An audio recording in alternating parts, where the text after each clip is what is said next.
Hoje, no podcast Mais Que Jurídico, estamos aqui com a honrosa presença do doutor Rodrigo Furô, juiz titular da 2ª Vara de Família de Valparaíso, juizado das Fazendas Públicas. Estou esquecendo mais alguma coisa, doutor? Juizado e a Fazenda Pública.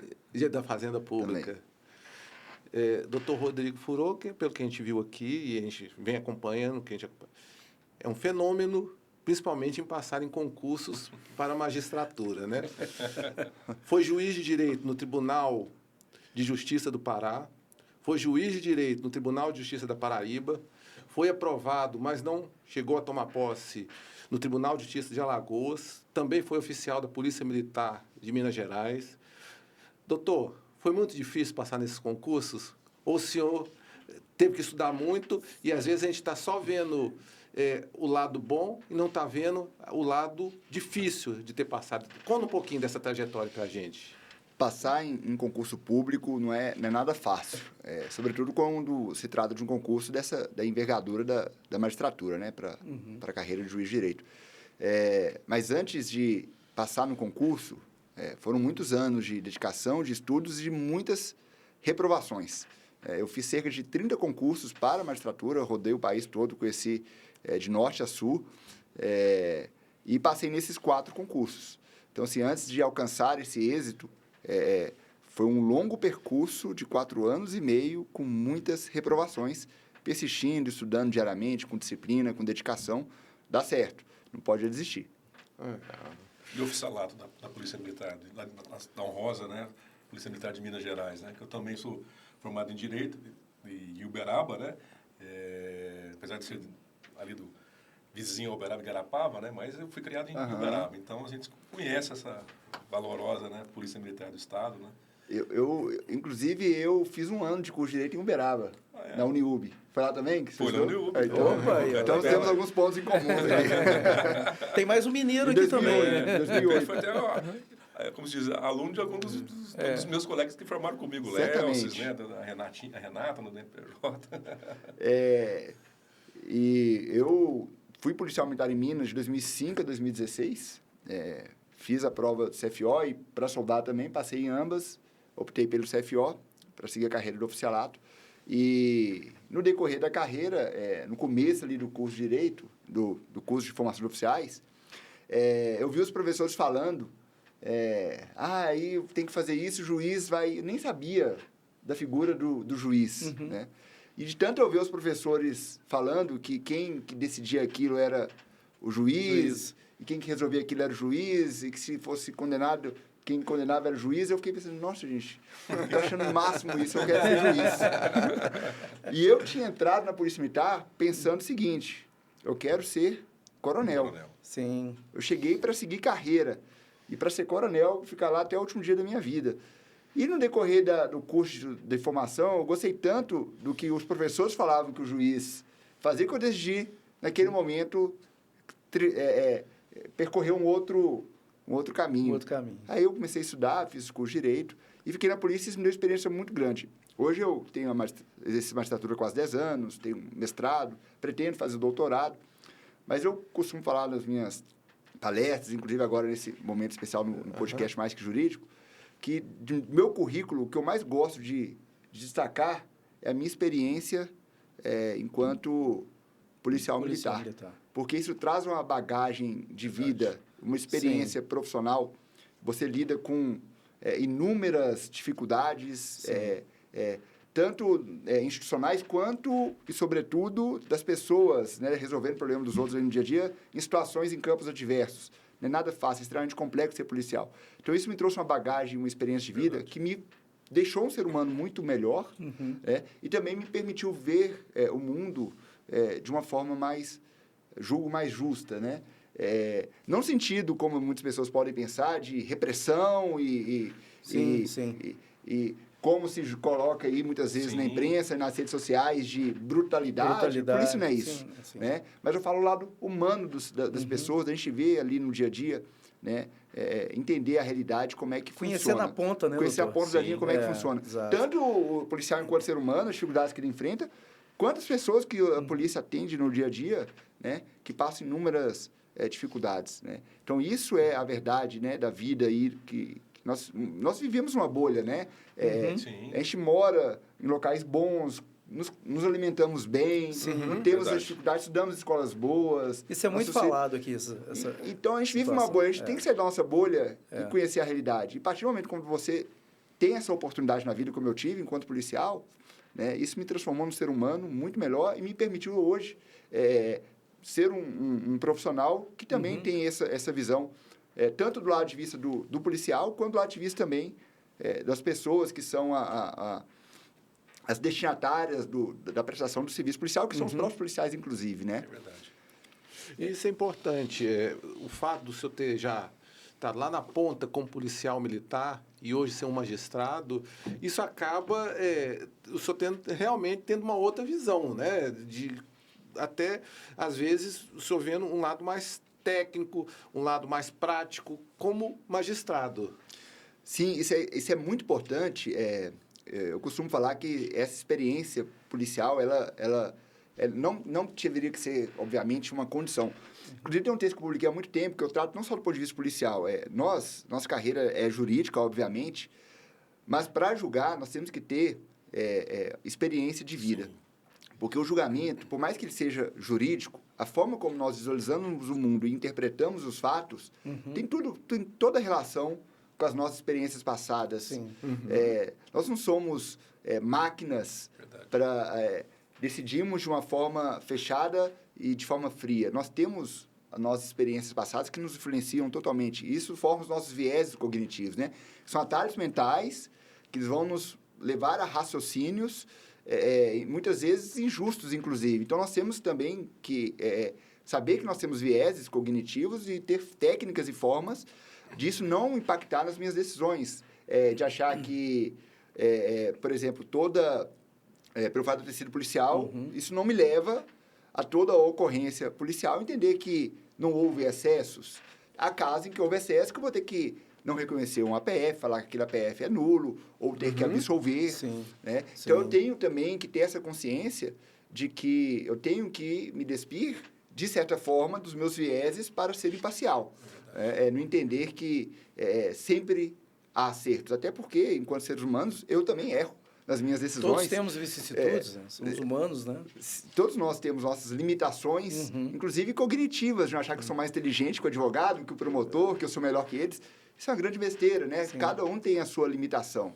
Né? Ainda bem que nós temos o sistema recursal, né, que nos permite corrigir os nossos erros, né? É verdade. Doutor Rodrigo, vamos já, quem está falando já da carreira policial, o senhor é o fundador da plataforma CJPOL, Núcleo de Capacitação Continuada em Ciências Jurídicas e Policiais. Conta um pouquinho dessa história e por que ter fundado essa plataforma. Então, a plataforma está, no momento, passando por uma reestruturação. Mais para frente, certamente haverá novidades. Mas a finalidade é construir uma forma dos policiais e profissionais de segurança pública e advogados, todos aqueles que lidam com matérias policiais e criminais, estarem constantemente em atualização, buscarem aperfeiçoamento, buscarem discussões relevantes nesse mundo policial, jurídico e criminal. Então, a finalidade foi colaborar, somar com esses profissionais e trazer tudo para uma plataforma, de forma que não precise, eventualmente, ficar sempre buscando ali. Às vezes, a gente vai fazer uma pesquisa, tem que buscar várias fontes. A ideia é tentar concentrar o máximo de informações em uma única estrutura, em um único sistema, né? Um ecossistema que está sendo construído. Até porque dentro do que o senhor falou, as pessoas não sabem, e aí cabe divulgar. O senhor, como especialista nisso, um magistrado, um ex-oficial da Polícia Militar, as pessoas não sabem que o nosso Código Penal ele é completamente diferente do Código Penal Militar, né? E as pessoas não sabem. Queria até que o senhor falasse um pouquinho disso, né? Dessas diferenças, porque às vezes as pessoas acham que a punição para o militar vai ser igual para o cidadão civil, comum, né? E a gente sabe que não é, né? É verdade. Esse ponto é importante porque nós temos ali o mundo civil e o mundo militar. Sim. O Código Penal Militar, ele tem toda uma sistemática que deixa a sanção penal, em tese, mais rigorosa, e era para ser assim. Só que o Código Penal Militar é tão esquecido pelo legislador que muitas mudanças que endureceram penas e trouxeram medidas mais rigorosas no mundo civil, elas não foram feitas no militar. Então, há situações que o Código Penal Militar se tornou mais benéfico em razão desses esquecimentos, mas, no geral, ele é mais rigoroso. Inclusive, há previsão de crimes e sanções que não existem no mundo civil. Por exemplo, dormir em serviço. Imagine que o militar na viatura, ele encosta a viatura de madrugada, está cansado, né? E ele vem, é um sono doloso, né? Ele vem a dormir em serviço e ele pode ser preso em flagrante delito ou responder posteriormente criminalmente por isso. Por exemplo, uma situação de um militar que ele está escalado para um determinado setor e ele sai do setor sem autorização do comandante, sem pedir ou sem autorização do comandante, sem justificativa, ele vai responder ali pelo crime de abandono de posto. O militar que eventualmente mantenha uma relação sexual durante o serviço, ele vai responder também criminalmente, ou então em quartel, ato de libidinagem. Então, há uma série de fatos, tem vários, uma série de fatos, falando alguns mais, que são mais curiosos, previstos ali que não estão previstos no mundo civil. Então, é um mundo mais rigoroso porque exige a própria hierarquia e disciplina, exigem do militar uma condição especial, uma sujeição especial a um regime jurídico de que demonstre uma maior disciplina e acatamento às ordens do que o mundo civil. Um comandante, por exemplo, ao determinar que o militar cumpra uma ordem ou um outro crime, por exemplo, no mundo civil, se um superior der uma ordem para o subordinado inferior hierárquico, deixa muito claro, inferior hierárquico, né? Que às vezes a gente usa a palavra inferior, não no sentido de enquanto ser humano são todos iguais, né? Exato. A questão é diferença de função apenas, hierarquia. A nossa função enquanto ser humano a nossa distinção enquanto ser humano é uma questão apenas de função, né? Convenhamos. Então, o que vai acontecer com esse inferior hierárquico vai ser tomar uma punição disciplinar. Agora, lá no mundo militar, não. Ele vai responder por recusa de obediência se for assunto relacionado ao serviço. Então, há mais um crime também de recusa de obediência, né? Então, a gente fazendo esse paralelo, a gente vê que é um mundo mais rigoroso do ponto de vista criminal e do ponto de vista disciplinar também. Agora, um comandante, numa situação, por exemplo, de conflito, quando ele der uma ordem para o militar tem que acatar aquela ordem imediatamente, sob pena de responder criminalmente. E são situações de tumulto, distúrbios civis, situações de tumulto, que não permite para a pessoa que recebeu a ordem que ela, naquele momento, que ela fique divagando demais ou não cumpra, porque é para agora, né? É para agora. Eu sei que seja uma coisa manifestamente criminosa, uma ordem manifestamente ilegal, né? Mas a regra não é essa. Você recebeu a ordem, cumpra imediatamente aquela ordem, né? Então, a situação de segurança pública, de ordem pública, ela exige esse rigor, né? Para manutenção do estado de paz social que nós temos minimamente hoje, né? Não falo que a gente tem um estado de paz social pleno e tranquilo, e isso não é culpa das instituições policiais, né? Mas nós temos hoje um estado social de paz mínimo que nos permite uma convivência coletiva mínima, né? Então, nesse sentido. E processualmente, doutor, falando, como é que fica a questão da ampla defesa e do contraditório do policial nessas situações? Então, há estudos que falam que no processo penal militar, a ampla defesa do contraditório, ela é fortalecida, ela é melhor do que no processo penal comum. Explico de forma rápida, porque senão a gente ia esgotar o nosso podcast não nesse assunto. Não tinha resposta à acusação, agora passou a ter por determinação, entendimento dos tribunais. E STF. Então, nós temos hoje ali a resposta à acusação, inicia o processo e é marcada uma audiência apenas para ouvir as testemunhas ali da acusação. Depois das testemunhas de acusação é que se arrolam as testemunhas de defesa, né, e é marcada uma audiência para ouvir as testemunhas de defesa. Concorda que isso é mais benéfico quando a defesa já sabe o que acusou? Agora eu preciso de testemunhas para rebater e contradizer esses pontos. Porque ela se prepara melhor quando você não faz tudo numa audiência una, como ocorre no processo penal comum. Exato. Né? E depois de ouvidas as testemunhas de defesa, aí sim vai ser marcado o interrogatório. Não é nem na hora. A defesa tem um tempo maior de reflexão e de preparo para orientar o cliente para essa audiência. E depois tem a sessão de julgamento, né? Com possibilidade da defesa falar até por 3 horas.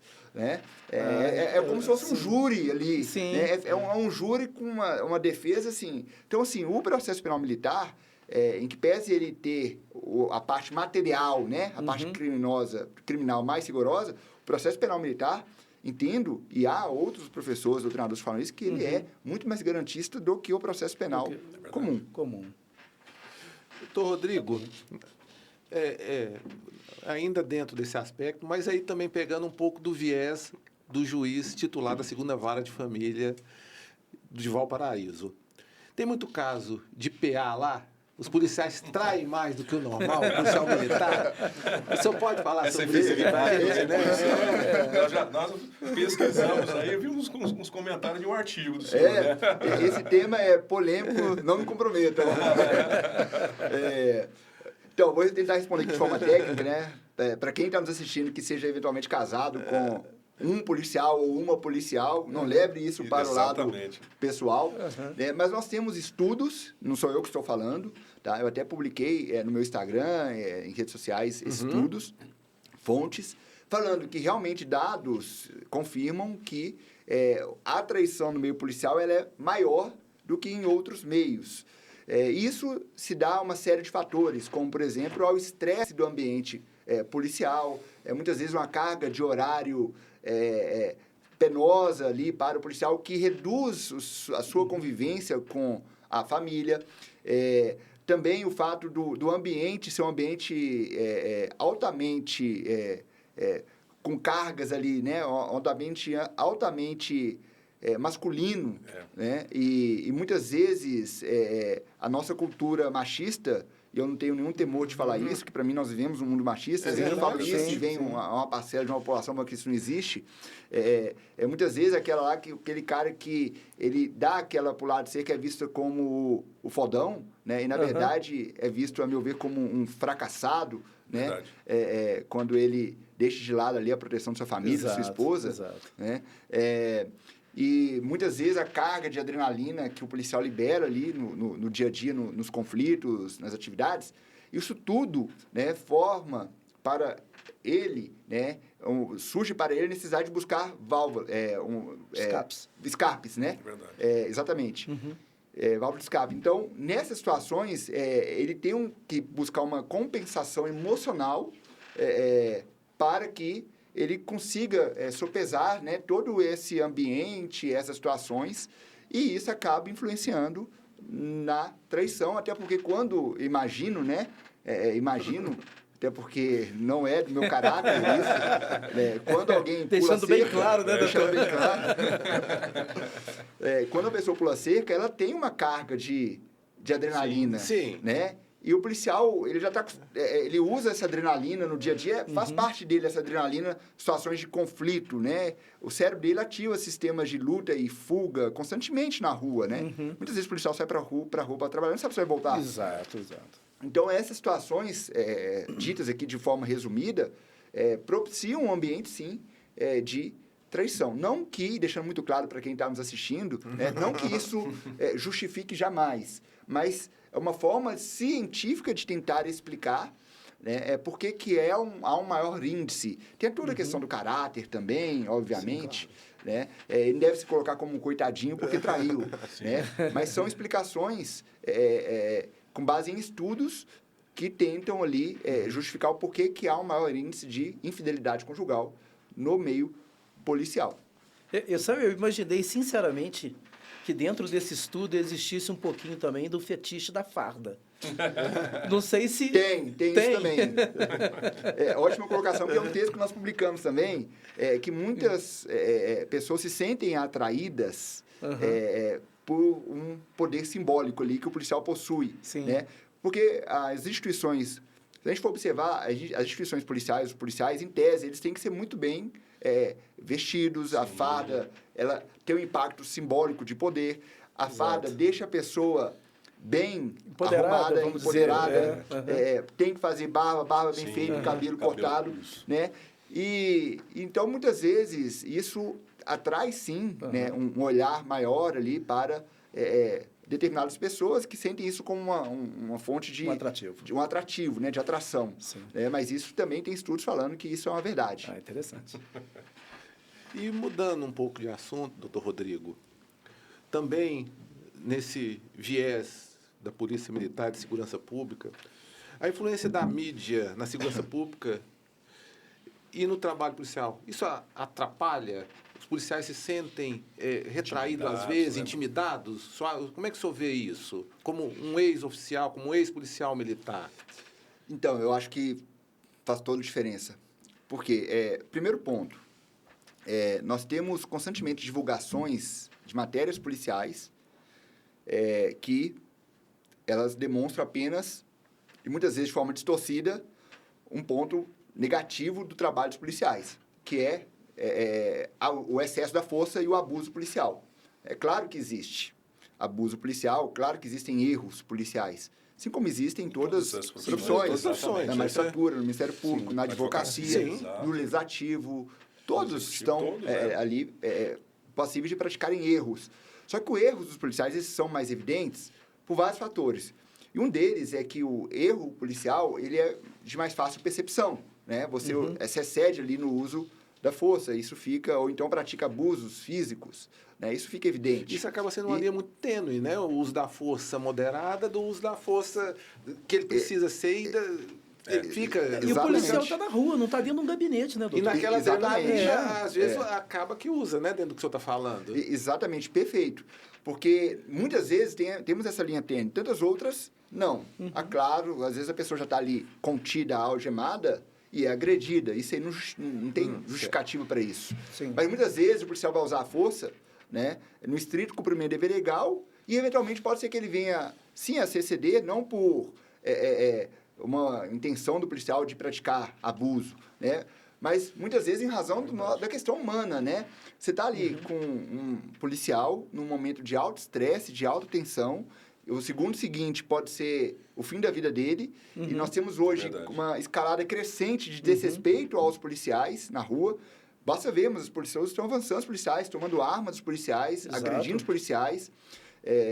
Então, nós temos uma situação que, além desse fator constantemente a imprensa e redes sociais expor os policiais, na maioria das vezes de forma negativa, porque é isso que gera like e compartilhamento, e nós sabemos que likes e compartilhamentos deixam determinadas páginas mais conhecidas e geram, inclusive, recursos financeiros. Né? YouTube, por exemplo, monetiza, há redes sociais que monetizam. Certo, sim. Cobram assinatura para ler matérias. E se eu postar uma matéria fofinha lá, né? Quantas pessoas vão clicar naquilo? Então, isso tem a ver com a própria sociedade, com o nosso cérebro, né? E eu me coloco, nós não colocamos, se a gente vê duas matérias uma matéria que relata um trabalho ali do dia a dia, ou então algo bem feito, que salvou uma vida numa determinada ocorrência, e uma outra ocorrência de que o policial se abusou de sua autoridade e agrediu. Qual que vai dar mais? Qual que as pessoas vão clicar mais? Certamente vai ser na que houve. Sim. Concordam que... Sim. Então, isso quase que uma hipocrisia do ser humano. Então, assim, nós somos assim, né? Eu não quero aqui ficar me pagando que eu tô fora desse contexto. Eu também sou assim, né? A gente vê as matérias, a gente recebe as matérias, a gente clica naquelas que são mais polêmicas, aquelas que engajam mais. Nós somos movidos a isso, nosso cérebro é formatado para isso, né? Então, isso impacta, assim, porque deixa o policial com mais medo de atuação, né? O policial, muitas vezes, ele pode agir corretamente e vai ficar com receio de atuar, e ele tem muita insegurança jurídica também. A profissão que tem mais insegurança jurídica é a profissão policial, né? Hoje se decide de uma forma, amanhã de outra, né? Os tribunais têm várias decisões divergentes. O que o policial faz aqui na rua, né? Muitas vezes vai chegar lá em cima e vão falar que houve excessos, ainda que haja entendimentos diversos. Então, o policial, ele lida em situações de conflito intenso, decisões rápidas, infrações em segundo, com uma insegurança jurídica enorme. Atenção é um trabalho que não é para qualquer um. Sim. Os cursos de formação são bem rigorosos. Deve ser rigoroso. O senhor passou por um curso de formação para oficial, né? Sim. Foi um ano? Foi 2005 a 2007. Foi 2 anos, quase 2 anos. 3 anos, né? 3 anos? Quase 3 anos. O senhor acha que para a magistratura, o senhor comentou justamente essa preparação, né, de repente, dos novos magistrados. O senhor acha que a magistratura deveria ter também, vamos colocar assim, um curso de formação, de repente, antes de ir para alguma comarca, de repente, vamos ficar no caso do senhor, que é juiz aqui dos Magistrados do Estado de Goiás, de repente ficar 2 anos em Goiânia, né? Antes de adentrar, de repente, em alguma comarca, o senhor acha que deveria os juízes também ter um curso de formação assim, muito parecido para lidar, como o senhor falou, né? Porque nós temos a nossa bolha, né? E nós sabemos que se a gente for pegar aí dos 100 novos juízes, né? Boa parte desses juízes são de classe média alta, né? Então, são poucos, talvez, tiveram talvez as oportunidades de estudo, como o senhor comentou agora há pouco, né? E, de repente, não tem esse convívio social, né? Tá muito voltado àquele convívio que tinha. De repente, não conhece, muitas vezes, uma população um pouco mais carente. Porque a gente sempre brinca muito com os alunos. Fala assim, o melhor lugar para ver o aluno direito chorar é no NPJ, porque a gente vai atender o hipossuficiente naquela região, né? E muitas vezes a gente chora junto com eles, muitas vezes a gente faz uma vaquinha para poder ajudar, para ele poder voltar para casa. Ele não tem, muitas vezes ele mora, vamos pegar em Luzena, ele mora do outro lado da cidade, foi a pé para ser atendido ali, né? E aí, você acha que para o magistrado deveria ter uma capacitação além? Eu sei que de repente pode ser uma pergunta assim, bem complicada, né? Não, tranquilo. Já existe, né, a capacitação para os magistrados que ingressam na magistratura. Salvo engano, são 4 meses, tem uma série de aulas voltado mais para a questão prática, porque acabaram de passar num concurso, naturalmente está com uma bagagem teórica ali, no ápice da bagagem teórica da vida, né? Quando a gente passa em concurso. Então, é voltado mais para a questão prática e também essas questões especiais, né, de realização de audiências de custódia, aplicação de protocolos institucionais, CNJ, do tribunal. Então, há já sim uma preparação para o juiz. O que não vejo, o que há também, né, mas em menor carga, obviamente, essa visita a presídios, a estabelecimentos policiais, um acompanhamento do dia a dia da rotina policial. Isso eu desconheço, né? Pode existir visita a presídio, já. Você ir a quartéis, já. A delegacia. Agora, conhecer a rotina do policial, isso ainda não vi. O Rogério Grego já defende isso há muitos anos, eu também defendo isso, que seria importante que, durante o curso de formação, um período ali, né, acompanhasse um pouco do trabalho dos policiais, para conhecer a realidade ali do policial, né, na rua, e não ter essa visão, né, que visão simplista que muitas pessoas que não conhecem têm, né, de que é fácil ser policial, né? Que é só repressão. E a atuação policial, existem erros, como nós já falamos, existem, mas sem dúvida alguma, se nós pudéssemos catalogar esses erros, mapear e ter uma estatística, nós veríamos sim que é um número extremamente baixo. Verdade. Eu cheguei a fazer iniciar um estudo assim, né, com a Corregedoria da Polícia Militar de Minas Gerais. Eu pedi para o corregedor à época me passar o total de ocorrências que os policiais atenderam e também o total de ocorrências que houve reclamações. Aí eu mapeei aquilo e cheguei a um dado estatístico inferior a 1%. Nossa. Só que eu não divulguei esses dados e nem continuei no estudo, porque teriam falhas metodológicas ali e científicas que colocariam em risco, colocariam em credibilidade ali o meu nome, né? Sim. Por quê? Porque é óbvio que nem todas as ocorrências que os policiais atendem, elas estão registradas. Então, para eu saber se há excessos e abusos, eu precisaria de fazer uma pesquisa de campo também. Verdade. Aí eu procurei um instituto de pesquisa, só que aí fica muito caro. Para uma pessoa física fazer essa pesquisa. Nem demonstraram muito interesse na época também. Tem que acompanhar o policial? Como é que vai fazer, né? Então, eu tinha pensado uma pesquisa de sair ouvindo as pessoas na rua. Já teve alguma interação com o policial, algum momento, foi abordado, ou conversou, tudo. Como é que foi, né? Foi agredido, não foi? Como é que foi? Então, a minha ideia era que uma pesquisa de campo e também conjugar esses dados com os dados da instituição. E aí, sim, a gente conseguiria ter uma pesquisa confiável, né, estatisticamente. Mas eu tenho vontade de fazer essa pesquisa. Será que um doutorado no futuro aí, de repente, né? Às vezes, no doutorado, né? Chegando uma tese. Né? Mas, doutor Rodrigo, uma outra pergunta daqui para o senhor aqui. o advogado e o policial nas ruas, limites e legalidades na atuação em ocorrências policiais. O senhor poderia nos fazer uma explanação sobre isso? Ótima questão. Só um adendo aqui, né, antes de entrar propriamente nessa pergunta, que o policial, que nós vimos na prática, é que quando há eventualmente um excesso praticado pelo policial, a gente não vê na prática aplicar a ele os direitos fundamentais que se aplica às outras pessoas que praticam uma série de crimes. A presunção de inocência na prática, ela deixa a desejar para os policiais. Eu falo isso no contexto geral, né? Para a sociedade em geral. Na hora que vê um policial, ele já quer condenar o policial a todo custo e não investiga direitinho o que aconteceu e tudo. Agora, quando é o contrário, às vezes um civil que pratica um crime, né, já tem mais cuidado ao fazer as afirmações. Não, calma, tem que investigar, a presunção de inocência. Opa, por que não se aplica essa lógica também? O policial, ele é também um cidadão que tem direitos fundamentais. Ele não é um cidadão de segunda categoria. Né? Por trás da farda tem um ser humano. Um ser humano, exatamente. Né? Agora, em relação a essa questão dos advogados policiais, é muito importante essa pergunta. Por quê? Porque ela serve tanto para os policiais quanto para os advogados. Porque cada um tem a sua área bem delimitada de atuação.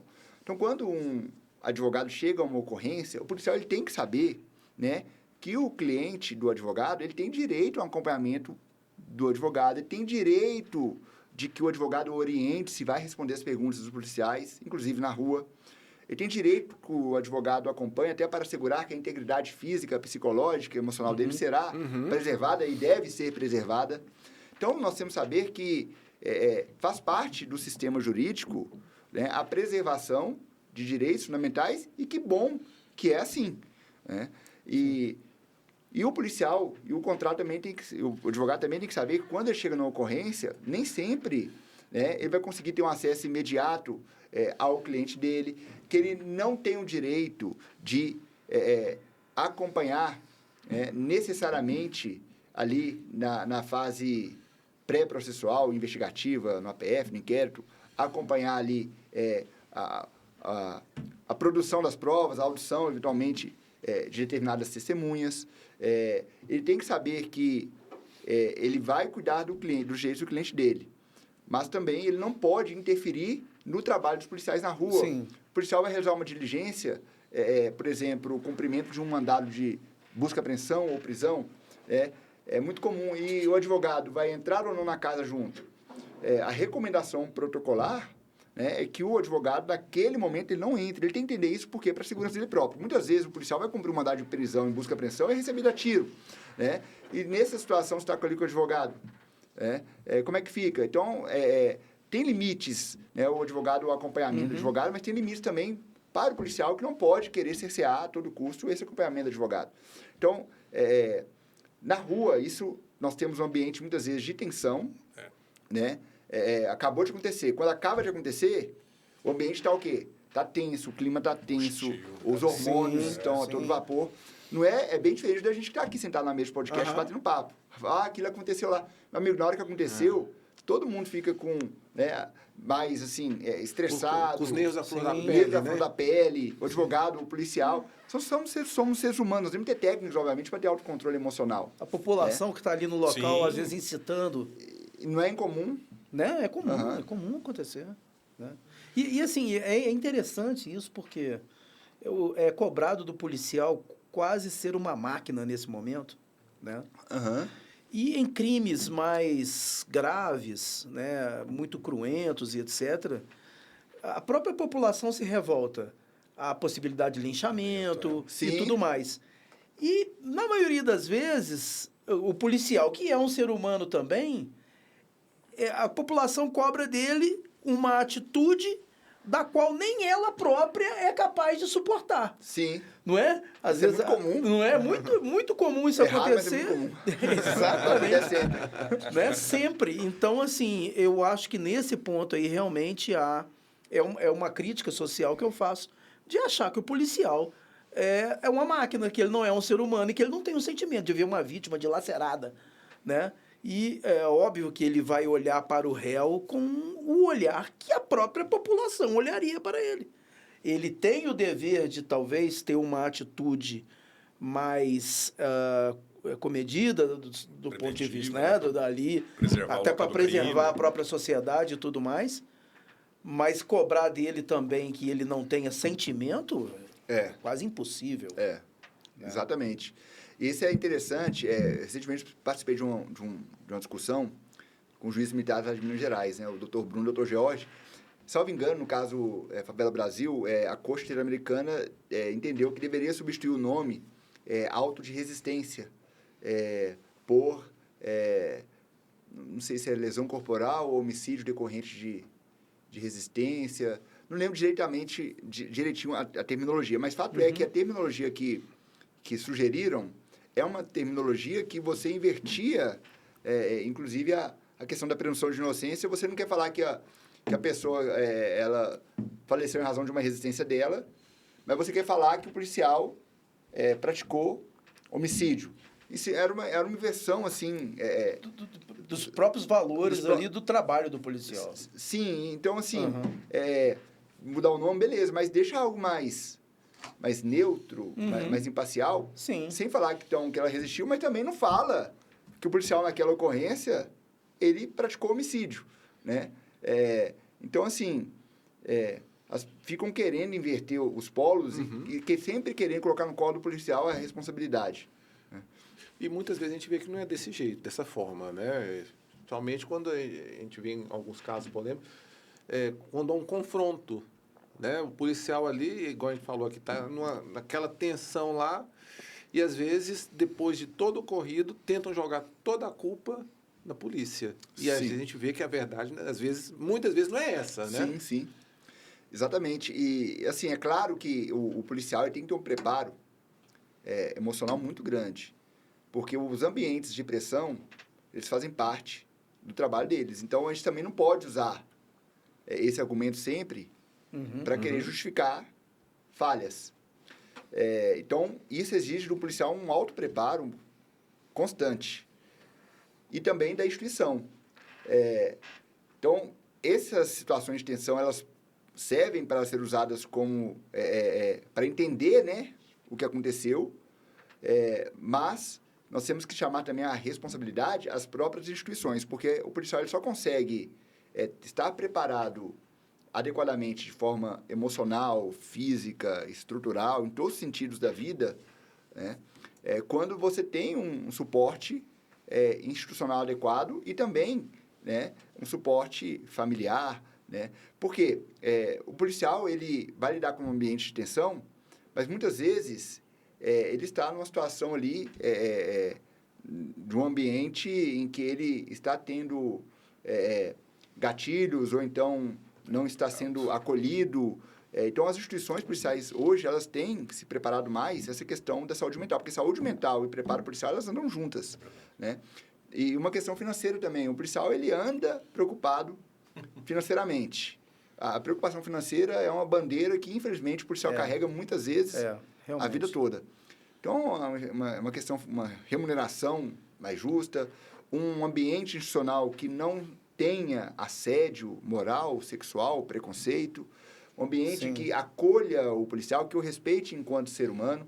Isso tudo vai impactar na hora do policial, na hora de decidir lá na rua. Então, às vezes, a gente vê que o policial ele se excedeu por algum motivo e muitas vezes vai falar assim, não, esse problema que o policial se excedeu ali não é um protocolo institucional, e realmente não é. Mas o que a instituição está fazendo para que os policiais tenham um ambiente de trabalho harmônico, livre de estresse, acolhedor, né? Acolhedor. Sim. Sabe que está sendo feito algo? Então, tem uma corresponsabilidade institucional, né? Quando nós temos ali, né, muitas vezes, excessos, né? E a última coisa que talvez passe pela cabeça da sociedade, né? Sim, a primeira coisa talvez, que é a primeira visão que tem é um desvio de caráter do policial. E não um problema que pode ser de saúde mental, um problema de saúde, né? Doutor Luiz, muitas vezes a bomba explode e quando a bomba explodiu, se for fazer um estudo, nós vamos ver que aquilo já estava tendo sinais há muito tempo.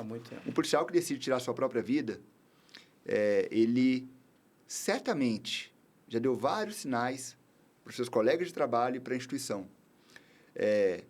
E isso, a instituição é uma preocupação constante das instituições. Né? É óbvio que as instituições se preocupam com isso e querem preservar a vida do policial. Mas se fizer eles chamam de autópsia psicológica, né? Estudar ali, né? Muitas vezes é usado, inclusive, para ver se houve alguma influência de terceiro para a pessoa tirar a vida. Saber ali, estudar as mensagens do policial no celular dele, o que ele estava fazendo no dia a dia.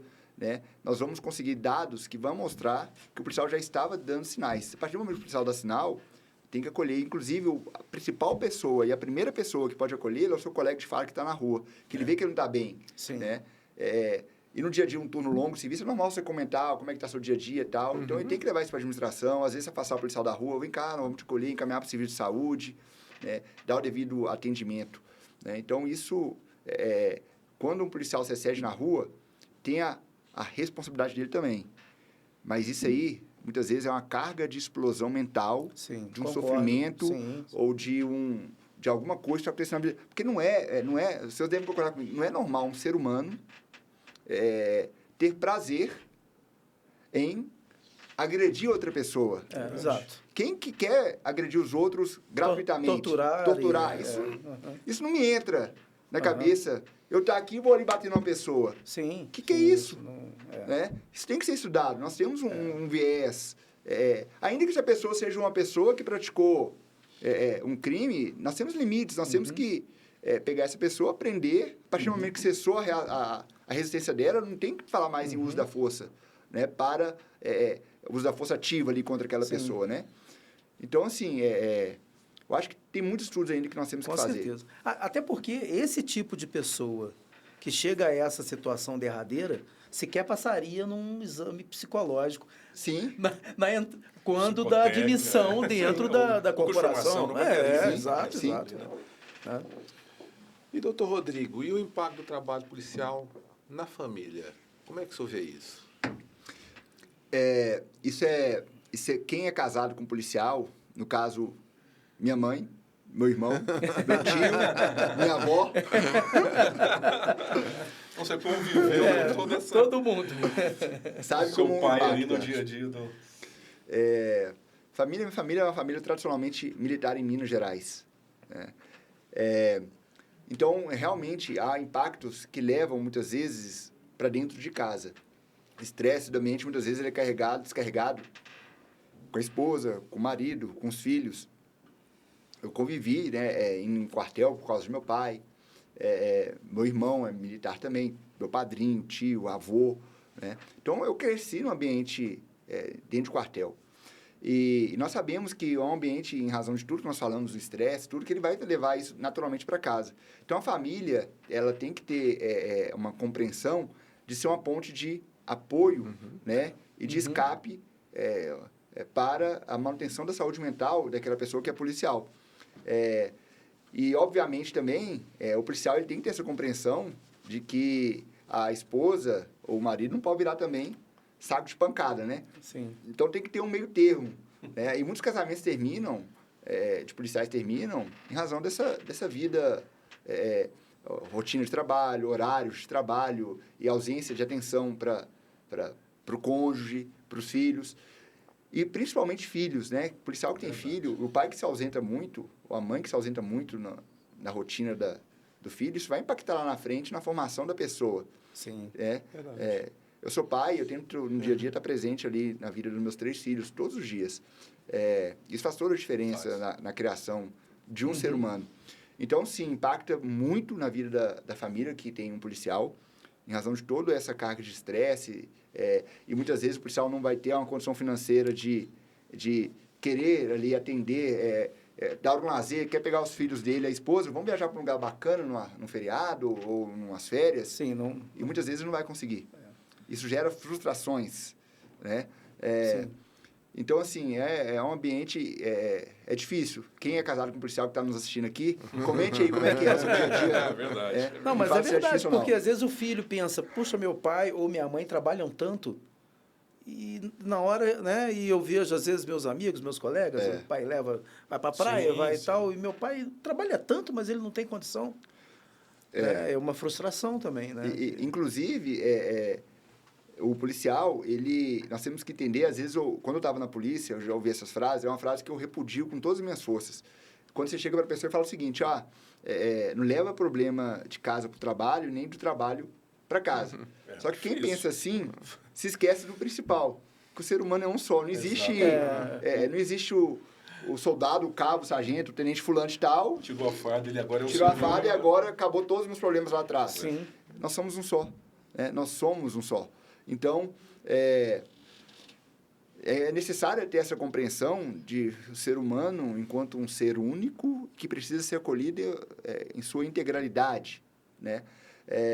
Então, assim, da mesma forma, a família tem que saber que ele chegou ali em casa, se o trabalho está mal, ele vai impactar na família dele ali. E se está mal, às vezes está passando por um processo de divórcio, ou às vezes está passando por alguma questão dentro de casa mais delicada, isso vai levar no ambiente de trabalho.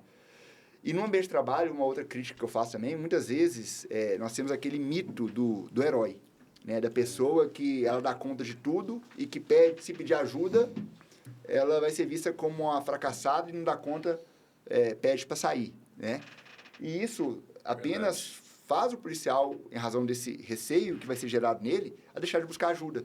E vai chegar uma hora que ele vai explodir, né? Aí vem suicídio, vem prática de atos excessivos na rua. Então, nós temos que ter esse jogo de cintura, saber, né, até que ponto vai, até que ponto devo recuar, devo avançar. Não é fácil. Eu acho que essa parte da família aqui, eu acho que a gente tem que parabenizar a sua avó, né? Porque você falou que seu avô também era. Então, acho que a sua avó é a matriarca ali, que eu acho que trouxe, porque se o seu pai, se você, todas as pessoas nesse ano familiar partiu, né? Com certeza, ela foi o suporte ali naquele momento para que essa formação familiar, toda essa no ramo, né? No ramo militar, né? Com certeza. Agora, um casal policial é complicado. Eu, por exemplo, já vivenciei, fazendo a defesa, ali no Novo Gama, doutor, de um casal militar que eles trocaram um tiro dentro de casa. Que isso? Sim, aconteceu. Novo Gama, isso? Foi antes do senhor chegar na comarca. E teve júri disso? Não teve, foi... Vocês se entenderam depois. Foi uma espécie de Maria da Penha, mas não teve júri disso, não teve. É loucura. Trocaram tiro. Só que não tinham filhos, né? Mas chegou ao ponto de uma situação dessa, imagina. E, doutor Rodrigo, a gente tem visto um grande crescimento das GCMs. E com as mudanças do entendimento do STF, como é que está sendo essa relação com a função da PM? Como é que está sendo feito isso? Como é que o senhor entende isso? O senhor poderia também nos explicar isso? Doutor, o grande X da questão aí é que o Supremo Tribunal Federal permitiu que as guardas municipais realizassem policiamento ostensivo em áreas urbanas e atuasse ali na comunidade, né? E a Polícia Militar, constitucionalmente, é responsável pela preservação da ordem pública e Polícia Ostensiva e a Guarda Municipal pela realização ali de atividades relacionadas à prevenção e repressão em relação a bens, instalações, serviços municipais. E eu sempre fui favorável ao crescimento e fortalecimento das instituições de segurança pública e, sobretudo, a Guarda Municipal, que eu sou a favor da criação de polícias municipais. Eu deixo claro que o meu posicionamento sempre foi esse. O grande X da questão aí, doutor, é porque nós temos agora a Polícia Militar e a Guarda Municipal que realizam, em tese, mesmas funções, sendo que a Guarda Municipal está, na prática, né? A Guarda Municipal está limitada à área municipal e a Polícia Militar ao Estado. Mas, em tese, estão realizando as mesmas funções. Nós temos as guardas municipais que têm crescido, têm realizado, por exemplo, guarnição que atendem a ocorrências de violência doméstica, tropas de choque, canil. São atividades muito semelhantes à Polícia Militar. Então, eu vejo isso como forma positiva. Eu acho que, muitas vezes, eu vejo uma resistência de determinados policiais militares, mas aí eu pergunto, a Polícia Civil, ela também resistia e resiste à Polícia Militar quando vai lavrar TCO. E agora a Polícia Militar está fazendo o mesmo com a Guarda Municipal. Então, assim, eu acho que é tudo uma questão de dividir atribuições. Eu sou favorável ao crescimento da Guarda Municipal, liberando a Polícia Militar para ocorrências mais graves, uma prevenção mais qualificada.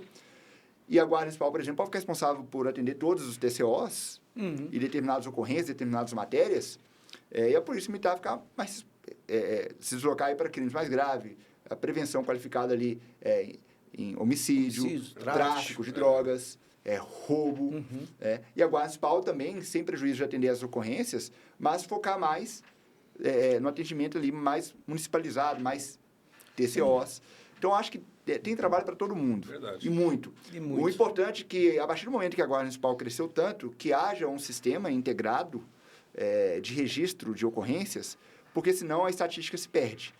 Porque hoje nós falamos em policiamento preditivo. O que é isso? Aquele policiamento em que, com base em estudos e ciência, vai se conseguir antecipar a ocorrência de crimes, né? Então, é um policiamento que já tem sido feito, estudado, e é o policiamento do futuro. A inteligência artificial, a estatística, a tecnologia tem avançado tanto que hoje as instituições estão se estruturando para fazer o policiamento, ter dados, estudos que vai prevenir aquele crime que ocorreria naquele local, naquele dia. A ideia é essa. E a partir do momento que você se isola nos dados e não compartilha ou faz ocorrências mal feitas, mal preenchidas, isso dificulta a ciência, né? O avanço da estatística. Então, é importante que haja um compartilhamento de dados entre todas as instituições policiais. Não tem por que ficar escondendo dado, né? Isso somente fortalece a segurança pública. E as instituições de segurança pública, elas devem ser vistas como cooperativas entre si. O STF tem falado isso nas suas decisões, eu estudo bastante as decisões do STF de segurança pública. O ministro Alexandre de Moraes escreve muito isso, que as instituições policiais, elas não atuam de forma estanque, fechadas, cada uma ali não pode avançar em outras áreas. Não é assim, né? Deve haver uma cooperação. O Sistema Único de Segurança Pública visa exatamente isso. Essa cooperação entre as instituições policiais. Né? Compartilhamento de dados, de informações, atuações operacionais conjuntas. Então, assim, só gera dividendos para a sociedade. Fora isso, a meu ver, né, não passa de um ato de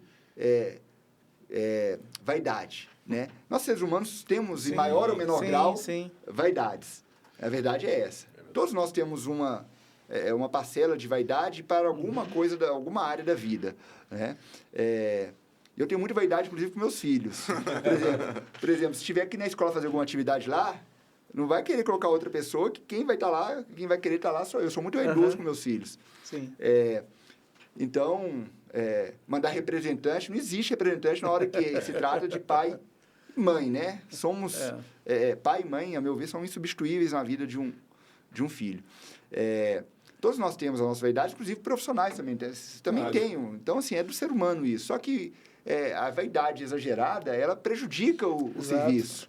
Né? Então, isso causa prejuízo para o serviço público, para a sociedade. Então, isso é natural, né? Do ser humano, nós temos que ter essa autocontenção de vaidade. Recentemente, circulou um vídeo, né? Eu vejo vídeos, muitas vezes, de policiais criticando, e outros advogados também, às vezes, criticando determinadas decisões, falando, não, a previsão é essa. E muitas vezes a gente recebe isso de uma forma, você está querendo me ensinar a trabalhar?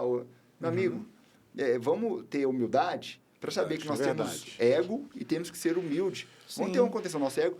Obrigado, vou refletir sobre o que disse, ao invés de simplesmente falar assim, está querendo me ensinar a trabalhar, porque críticas somente nos fazem crescer, né?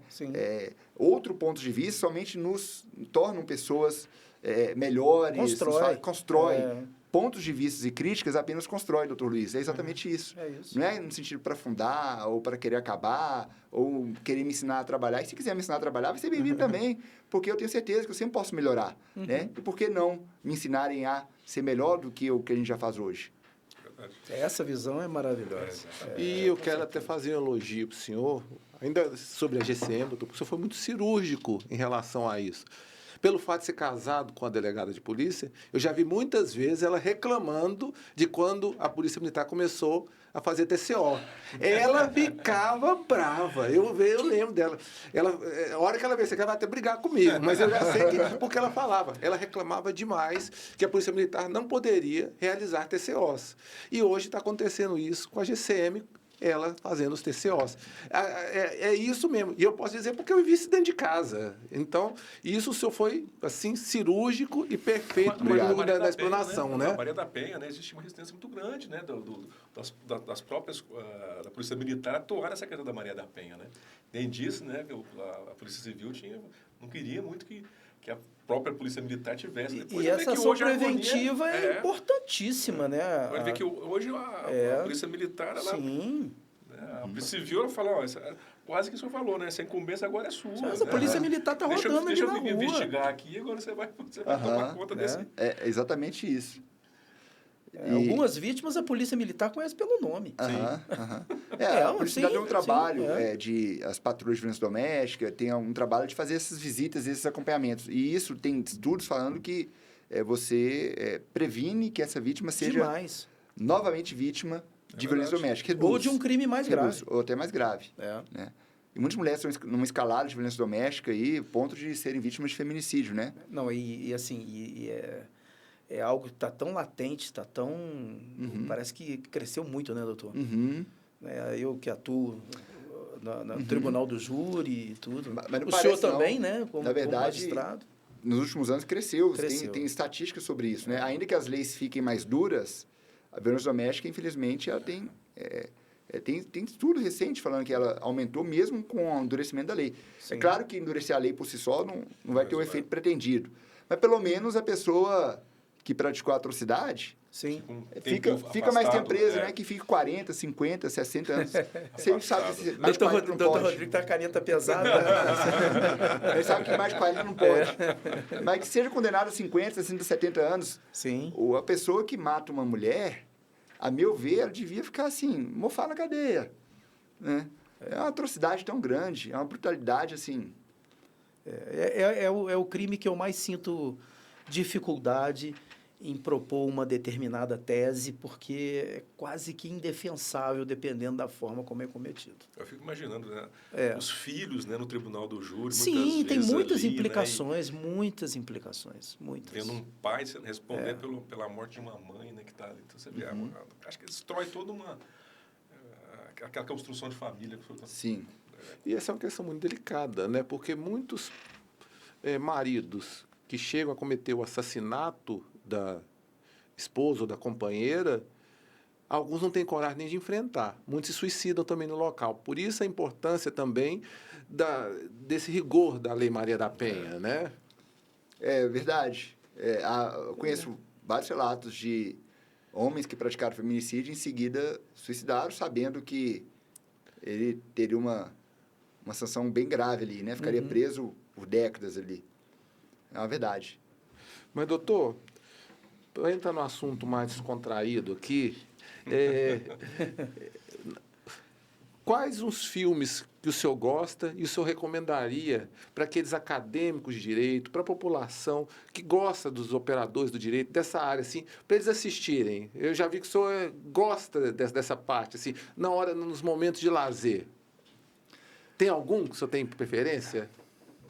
Pode ser infantil também, então, de repente, com alguns filhos, né? Patati, patatá, eu conheço. Esses aí tá... Com 3 crianças em casa. Olha, há alguns anos eu estava vendo com mais frequência, já tem um tempo que eu não vejo. Quem gosta de ver muito filme é minha esposa. Só que na hora que ela coloca os filmes que ela gosta, nos primeiros minutos já começa a dormir. Em casa é a mesma coisa. Aí eu tô do lado ali, ela já faz assim, acorda. Aí eu não consigo acompanhar muito bem os filmes. Eu gosto desses filmes bonitinhos e tal. Fofinhos, E eu não, gosto de filme mais agitado, ação, né? Eu estou tentando pensar num nome aqui de um filme. Eu já postei um ou outro assim no meu Instagram, mas já tem muitos anos que eu não paro para sentar e ficar vendo filme, viu? Tô tentando lembrar aqui. Tá na minha mente, mas eu tô... Tá ficando muito nesse âmbito infantil das crianças. Sim, mesmo, ficando nesse âmbito. E o hobby, né? E o hobby, para dar cuida dessa saúde mental. Porque nós sabemos, essa área a gente fala sempre, essa área do direito, né, seja para os advogados, promotores, juízes, delegados, tem estudos, né, que falam que a saúde mental é muito forte. A gente vê muito estudo, a própria OAB mesmo, né, nesses casos, é responsabilidade. Muitas vezes você não de repente, tem um mês que você tem uma boa remuneração, tem meses que... Então, tem vários estudos aí, e magistrado, o senhor como magistrado aí, para poder...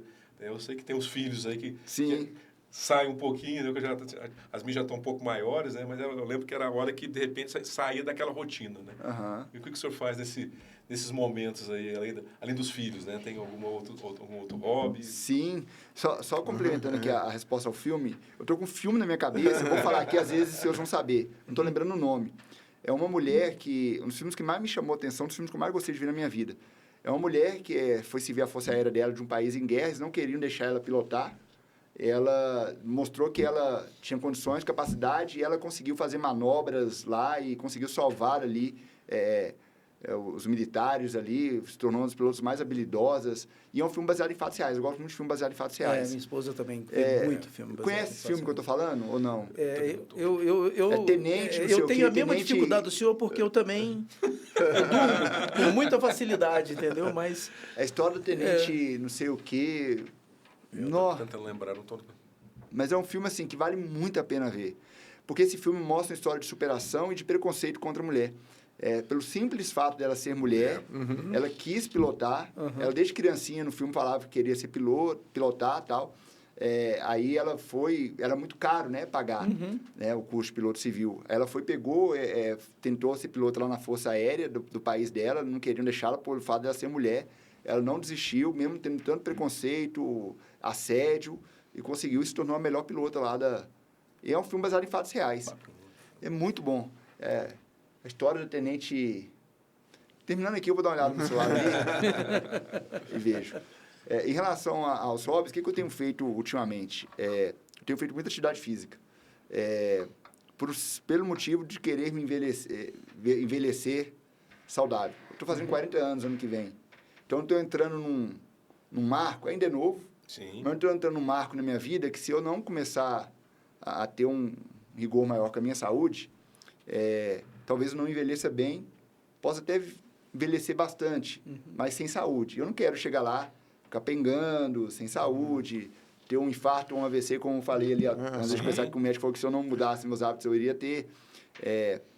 Então, assim, é isso. Hoje em dia, minha rotina a maior parte do tempo, ou eu estou com as minhas crianças, ou eu estou trabalhando, né? E eu sempre separo um tempo ali também para escrever, né? Vou lançar um livro agora, em novembro, dia 12 de novembro. Bacana. Em Belo Horizonte. Você gosta muito de escrever? Gosto. Muito. Sobre... Pode me presentear, que é o dia do meu aniversário. É 12 de novembro? 12 de novembro. Mas o livro é um público restrito, porque o livro é o seguinte, o título do livro: O Exercício da Segunda Atividade Remunerada pelo Militar em Minas Gerais. Mostrando para os militares de Minas Gerais o que eles podem fazer de forma lícita, né, permitida institucionalmente pelas leis. É uma questão interessante. Para ter ali um segundo trabalho. E depois vou lançar outro livro de direito militar. Então, assim, eu estou escrevendo, eu gosto demais de escrever e ler, e também estou tentando criar gosto para fazer academia de musculação, um negócio chato de fazer, viu? Mas tenho feito diariamente. Hoje, inclusive, já fiz. Necessidade, né? Necessidade. Nem tudo que a gente não gosta, a gente tem que deixar de fazer, né? A gente tem que fazer... Nós somos adultos, né? A gente tem que saber que a gente tem que fazer coisas que nós não gostamos, né? Então, é isso. E o senhor falou aqui de academia, eu também, né? Eu, religiosamente, pelo menos 3 vezes por semana, eu vou para academia, e é obrigação, né? Antes de trabalhar. Exatamente. Porque se a gente não cuidar da saúde mental, cuidar da nossa física máquina, também. Saúde física, e da máquina, né? Na nossa máquina, as outras coisas não vão funcionar. Exatamente. E o senhor que tem um trabalho muito pesado, principalmente pelo fato de trabalhar na vara de família, que a gente sabe que ali tem coisa ali que, às vezes, o senhor deve pegar ali casos que, às vezes, as pessoas até desconhecem. E na hora de tomar uma decisão, na hora da vara de família, são as decisões que sempre vai desagradar uma das partes. Isso aí, eu imagino o que o senhor passa ali. Se não tiver uma saúde mental muito boa, não dá conta, né, doutor? Esse ponto é muito importante, porque trabalhar em vara de família é você trabalhar com o que há de mais nobre e na vida das pessoas, que é o quê? Família. A família, O que é mais nobre na vida de nós 4 aqui? As nossas famílias. Verdade. Em primeiro lugar na minha vida é Deus e minha família. Então, assim, a partir do momento que você entra na área mais sensível da vida de uma pessoa, tem que ter muito cuidado. Até para não sermos injustos. Responsabilidade É uma responsabilidade muito grande saber com quem a criança vai pagar, quanto vai pagar de pensão. Então, assim, nós temos hoje parâmetros, né, que nós buscamos realização de estudos para fundamentar as nossas decisões, o que nos deixa mais confortável. E nós lidamos o tempo todo com amor e ódio, né? Porque há uma linha muito tênue em que pese serem extremos, há uma linha muito tênue entre amor e ódio. Há juras de amor quando está junto e a partir do momento que não está mais junto, para muitos... Hoje eu te amo, amanhã eu te odeio. Para muitos vira ódio. É desse jeito. Com atos de violência e tudo. E muitas vezes isso é muito pior quando utilizam criança para querer atacar. Isso é terrível. Isso é terrível, alienação parental. Né? Então, assim, é complexo o trabalho. Eu até brinco com meus colegas juízes que eu acho que você mexer com a vida das pessoas é muito difícil. E eu acho mais complexo, na minha avaliação, você tomar uma decisão relacionada à família, no sentido de, sobretudo quando envolve filhos, do que você mandar prender. Na hora que eu vou decidir ali se a criança, às vezes, tem uma dúvida se vai ficar com o pai ou com a mãe ou com quem for, eu acho mais difícil tomar essa decisão do que eu decidir se uma pessoa praticou um crime, se eu vou determinar a prisão dessa pessoa. Para mim é mais complexo, porque até pelo fato de eu ser pai também, eu não imagino sem estar com meus filhos. Né? Tive muita sorte de casar com uma mulher que vamos ficar juntos o resto da vida, mas outras pessoas não têm essa sorte no casamento. Verdade. Né? E às vezes a pessoa vê que não era... eu sigo muito o Bruno Perini nas redes sociais, não sei se conhecem, e ele postou esses dias que a decisão mais importante da nossa vida é quem a gente decide seguir a vida. É verdade. Muito mais importante que qualquer outra decisão que nós vamos tomar é aquela pessoa que nós escolhemos para ficar o resto da vida. Então, isso faz toda a diferença. Faz toda a diferença. E é importante um juiz que tem o conhecimento, uma história de vida bonita, igual do senhor tem, tá ali julgando esses casos de família, porque a gente vê que muitas vezes são complexos. Todos nós aqui atuamos muito como advogados dativos ali na nossa região. E a gente vê isso acontecer muito. Tanto a gente atua, às vezes, pelo lado da mãe, quanto pelo lado do pai. Muitas vezes a gente vê, quando separou, a mãe quer ferrar o pai de tudo quanto é jeito. Mas é aquela loucura, né? O prazer dela vai ser ver o pai preso por conta dele não pagar a PA. E quando a gente está do lado pelo pai, a gente vê aquela negação. Às vezes ele quer pagar, mas a mãe inibe a aproximação dele. E, como magistrado, o senhor vê, como é que o senhor se sente nesses casos? Né? Porque o senhor mesmo está falando aqui da paixão pela família. Às vezes, a mãe não querendo deixar ver, o pai querendo ver, e, às vezes, o contrário, o pai tendo condição de pagar a pensão alimentícia também, né? E se negando porque está com raiva da mãe. Esse conflito, o senhor chega a viver esse conflito também? Isso é rotina, faz parte da rotina da vara de família. Não nessa intensidade que os advogados visualizam, porque não chega lá para mim nos bastidores. Chega para mim no que está no processo, e no processo os advogados geralmente eles são mais técnicos. Né? Então, assim, na hora que vai para o papel, fica uma coisa mais técnica, né? Aquele sentimento que os senhores têm quando recebem o cliente, isso não chega para mim. Né? Mas tem um filtro, né, do advogado. Tem um filtro do advogado que é técnico. Né? Mas eu vejo muito nas audiências, e muitas vezes nas audiências começam alegações de questões pessoais que, em tese, não estão nem sob julgamento, nem sob discussão. Né? E muitas vezes eu vejo o próprio advogado, não, isso não está...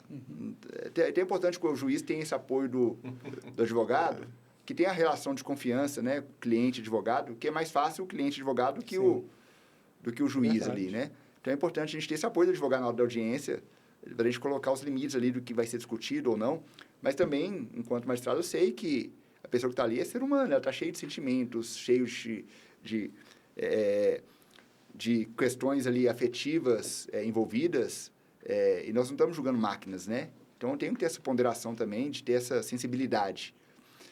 Mas é muito complexo, sim, E nós tentamos não cometer injustiças, né? Mas, para a pessoa que perde no processo, nesse caso, a decisão sempre será injusta. Né? Então, é bem complexo. Não tem, eu diria que não tem, assim, não tem uma receita de bolo, né? Cada caso, no caso de família, cada família é única, cada criança é única. É muito complexo lidarmos com a parte mais sensível da vida das pessoas, que é a família. Trocando em miúdos... Não é um ratinho.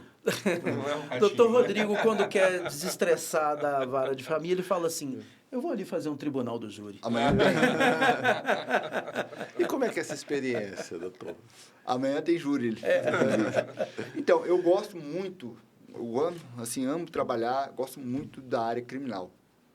E hoje também eu adoro trabalhar, amo também trabalhar com o que eu faço hoje. Mas na minha origem, tudo, meus escritos, ensinamentos, é tudo na área criminal.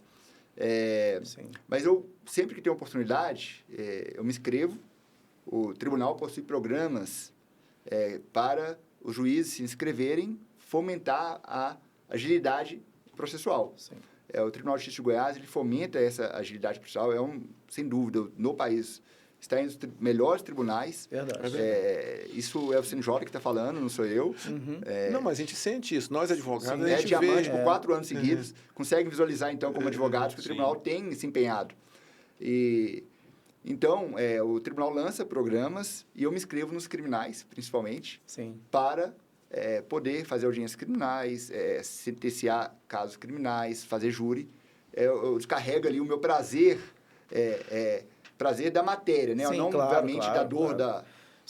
daquela... Não é sadismo, pelo amor de Deus. Não é sadismo, né? Nesses momentos, né? De estar ali discutindo casos criminais, eu adoro trabalhar com criminal. Então, eu sempre aproveito para participar. E, por vezes, tenho um prazer eu tenho a honra também, doutor. Uma honra sempre que eu me deparo com o senhor no Tribunal do Júri. Doutor Luiz. Para mim também é uma honra muito grande. Doutor Rodrigo tem um diferencial. Eu acho que essa questão... E eu sempre gosto Você só não gosta da sentença, né, doutor? Não, quem não gosta é o réu. Para mim é tranquilo. Fiz o meu trabalho. Ele sabe o que fez, né? A gente tem que ter essa noção, obviamente. Mas é claro que é bom ganhar, mas a gente sabe que no tribunal do júri, na maioria das vezes, isso é muito difícil. Muito difícil, né? Mas, assim, com relação ao doutor Rodrigo especificamente, eu acho que desde quando nós começamos a trabalhar lá nos idos de 2016, 2017, e diariamente, né, eu tive o prazer de trabalhar com o doutor Rodrigo diariamente na vara criminal de Novo Gama, e essa questão que o senhor falou de ter essa experiência como policial, né, isso trouxe uma humanização muito grande.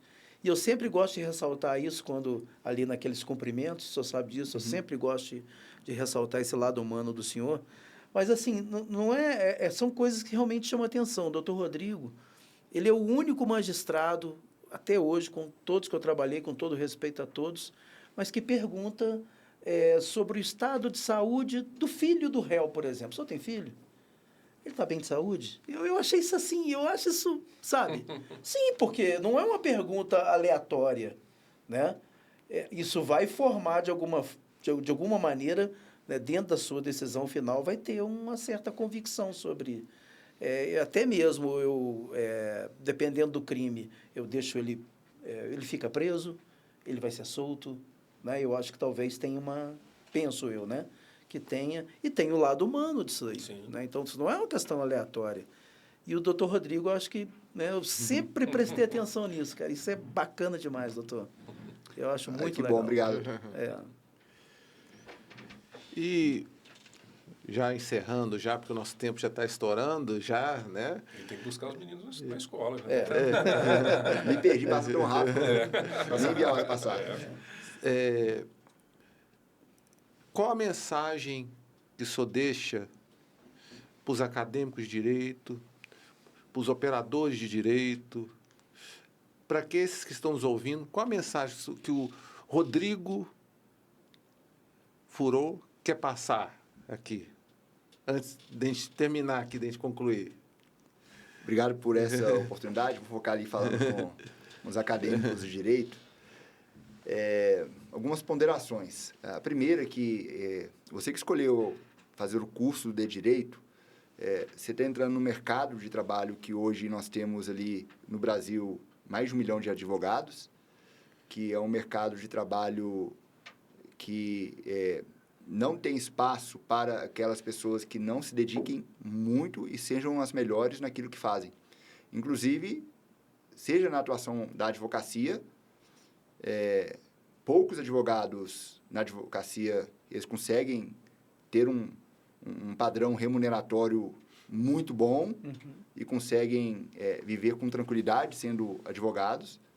A advocacia também te permite alcançar patamares inimagináveis no concurso público, mas também te permite passar muitas dificuldades. Ou seja, no concurso público, que nós temos ali concursos públicos cada vez mais concorridos e difíceis. Então, para você que é acadêmico de Direito, a minha mensagem se prepare, aproveite os 5 anos do curso de Direito para se preparar e sair, não somente para ir à sala de aula, falar presente, sair e prestar atenção, mas se prepare para ser o melhor. Não há espaço para quem não é o melhor hoje, seja na advocacia, seja em concurso público. Estudar é extremamente necessário, sobretudo agora, com o avanço da inteligência artificial e da tecnologia, nós, seres humanos, estamos nos tornando cada vez mais dispensáveis. Mas nada, como sempre repito o Bruno Perini, um ser humano que sabe manejar ali a inteligência artificial e a tecnologia, né? Um ser humano por trás dela vai se tornar uma grande potência. Então, estude muito, seja melhor, seja corajoso e procure disruptar o sistema, porque mais do mesmo hoje não tem espaço. Então, é necessário que, além do direito, estude também inteligência artificial, tecnologia, e use e aplique isso no seu trabalho. Aí você vai conseguir seu espaço. E se decidir estudar para concurso público, né, são anos de estudo para passar. Sobretudo os concursos que são mais difíceis, eu não falo só a magistratura como mais difícil, seria injusto, estaria trazendo sardinha do meu lado. Ministério Público, magistratura, AGU, MPF, delegado de polícia, provas para as polícias militares também. Sim. Então, assim, todos os concursos, não existe concurso fácil hoje. Né? Alguns você estuda mais, outros menos, mas todos são extremamente difíceis. Né? Se você quiser fazer concurso público, chegar no curso de Direito, já vai estudando no curso de Direito, não espera formar para começar a estudar. Né? E se você não quiser fazer concurso, já vai estudando na advocacia ali, né? Sem descuidar de que a advocacia hoje exige inteligência artificial, tecnologia e, sobretudo, hoje, com redes sociais, marketing também. Né? Então, é isso. Minha mensagem é essa para os acadêmicos de Direito. E, muito bem. Para encerrar aqui, doutor Rodrigo, a gente sempre deixa para os nossos convidados oportunizar quem o senhor gostaria que a gente convidasse para poder também fazer uma roda de conversa com o senhor, se tem algum nome. Mas eu gostaria demais. Demais mesmo. Tem um amigo meu, amigo, muito amigo. Eu sou padrinho dele de casamento, ele é meu padrinho de casamento. O nome dele é Renato Dorta. Ele é juiz em Goiás também.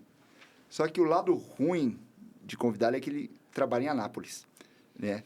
Mas, às vezes, ele vai estar aqui algum dia, a gente consegue organizar. Sexta-feira. Vou conversar com ele. Por que eu estou falando ele?